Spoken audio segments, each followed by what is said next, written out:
Bharatiya Janata party દ્વારા સુરત જિલ્લાના બારડોલીમાં Shri Sardar Vallabhbhai Patel town hall ખાતે માનનીય પ્રધાનમંત્રી નરેન્દ્રભાઈ મોદીજીનો મન કી બાત રાજ્યકક્ષાના કાર્યક્રમનું આયોજન કરવામાં આવ્યું હતું। પ્રધાનમંત્રી નરેન્દ્ર મોદી તેમના લોકપ્રિય રેડિયો કાર્યક્રમ મન કી બાતના 123મા સંસ્કરણમાં દેશવાસીઓને ફરી એકવાર સંબોધન કરતા હેલ્થ સહિતના મુદ્દે પોતાના વિચાર રજૂ કર્યા હતા। પ્રધાનમંત્રી નરેન્દ્ર મોદીએ આજે 123મી વખત મન કી બાત દ્વારા વિવિધ મુદ્દે પોતાના વિચારો રજૂ કર્યા હતા। તેમણે ઇમરજન્સી યોગનું મહત્વ અને સ્વાસ્થ્યનું મહત્વ સમજાવતા કેટલીક ટિપ્સ પણ આપી હતી।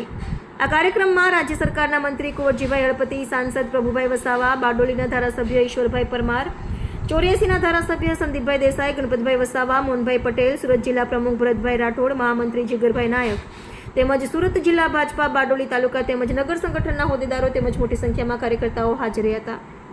આજે દેશના વડાપ્રધાન નરેન્દ્રભાઈ મોદી સાહેબ મન કી બાતના કાર્યક્રમમાં બારડોલી મુકામે town hall Sardar Patel town હોલમાં મોટી સંખ્યામાં ભારતીય જનતા પાર્ટીના કાર્યકરો સહિત આગેવાનો હાજર રહ્યા મન કી બાતનો કાર્યક્રમ નિહાળ્યો હતો। ખાસ કરીને દેશના વડાપ્રધાન નરેન્દ્રભાઈ મોદી સાહેબની જે નીમ છે એક પેડ માં કે નામ ના વૃક્ષનું મહત્વ પર્યાવરણ જાળવવા માટે એમણે પ્રજાજનોને સંદેશો પાઠવ્યો છે। સાથે સાથે સિંદૂર વન નો જે કાર્યક્રમ હતો એ સિંદૂર વન વધુમાં વધુ દેશના જે લોકોએ પ્રાણ આપ્યા છે, આહુતિ આપી છે, એમને યાદગીરી માટે એમણે સિંદૂર વનને પણ પ્રોત્સાહન કર્યું છે અને સિંદૂર વનના વૃક્ષોને વાવેતર બનાવ્યું છે। અને આજે તમામ રાજ્યોના તમામ મોટા ભાગના લોકોની સાથે એ જે કાર્યક્રમ કર્યો છે તેમાં ખાસ કરીને ચાહે તેલંગાણા હોય, જમ્મુ કાશ્મીર હોય, બિહાર હોય, ઉત્તર પ્રદેશ હોય, તમામ રાજ્યના લોકોને એમણે જે પ્રોત્સાહિત કર્યા છે એ હું ચોક્કસ કહી શકું કે આવનારા દિવસોમાં મન કી બાતનો એમના ઉપર અસર થશે। સાહેબનો મન કી બાતનો 123મો એપિસોડ આજે સુરત જિલ્લામાં રાજ્ય કક્ષાનો બારડોલી વિધાનસભામાં ટાઉન હોલ ખાતે યોજવામાં આવ્યો હતો।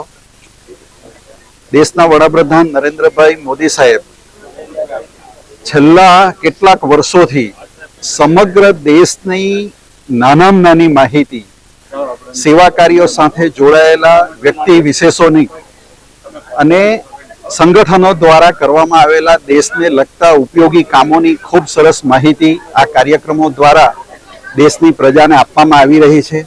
હું તો અનુરોધ કરું છું કે દરેક કુટુંબે આ મન કી બાતનો કાર્યક્રમ પોતાના ઘરે કુટુંબની સાથે બેસીને અવશ્ય જોવો જોઈએ। એવી સરસ મજાની માહિતી દેશના વડાપ્રધાન નરેન્દ્રભાઈ આજે દેશને આપી રહ્યા છે। ત્યારે બારડોલી ખાતે આજે ખૂબ મોટી સંખ્યામાં આજે કાર્યકરો અહીં ઉપસ્થિત રહ્યા હતા। માનનીય સાંસદ શ્રી પ્રભુભાઈ વસાવાજી, પૂર્વ કેબિનેટ મંત્રી ગણપતસિંહ વસાવા, ઈશ્વરભાઈ પરમાર, સંદીપભાઈ દેસાઈ, મોહનભાઈ દોડિયા, શ્રી કુંવરજીભાઈ હળપતિ અને ભારતીય જનતા પાર્ટીના મોટાભાગના આગેવાનો આજે અહીં ઉપસ્થિત રહ્યા હતા। AB48 ન્યૂઝ ગુજરાત સાથે રિપોર્ટર પ્રશાંત પટેલ, બારડોલી।